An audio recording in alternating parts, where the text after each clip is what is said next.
కౌసు కూర తిననోళ్ళు మాటల మీద, తినేటోళ్ళు మాత్రం మసాలాల మీద ఫోకస్ చేయండి. ఎందుకంటే గీ కూర కోసుకునే రేంజ్లు ఉన్నది. బొండ్రికాయ వస్తే పిలేవర్ల కోసం పిడికెడు కొత్తిమీరకు, 5 పచ్చిమిరపకాయలు, చెంచడు ఎర్ర కారపొడి, 10-15 మిరపకాయలు, 7-8 లవంగాలు, 3 యాలక్కాయలు మెత్తగా మిసికి పట్టు. ఇక ముందే మెత్తగా పిండి పట్టి పెట్టుకున్న పిడికెడు పులిమాకలు, పిడికెడు జీడిపప్పు, పిడికెడు బాదం పప్పు, 5 విడికిల పూలు మాకాని పిండిని చికెన్లో ఈడి జంపి 5 గంటలు వశీకరణం చేసుకున్న తర్వాత నూనె ఉడకాయనాక 2 బగారాకులు, 1 ఉల్లిగడ్డ పేసటి, గింతంత పసుపు, 1 పెద్ద టమాటా పేసటి మీదకెళ్ళి వశీకరణం చేసుకున్న చికెన్ డౌన్లోడ్ చేసి మంచి గలుపుకుంటా, రుచి చూసుకుంటా, ఇష్టం ఉన్నంత గరం మసాలా, ఇష్టం ఉన్నంత టాటా ఉప్పు 20 నిమిషాలు తలకిందల చేసిన తర్వాత నామకే వాస్తా గింతంత కొత్తిమీర జల్లినాక మీరు ఒక్కటే అంటారు, అరే ఎంకటే ఐ లవ్ దిస్ కర్రీ బిడ్డ.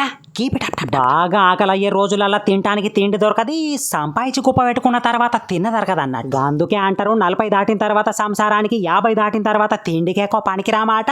పోయేటప్పుడు గంట మీద పాత పేరగాన్లు ఉంటాయి ఇసురురా పిల్లగాన్లో.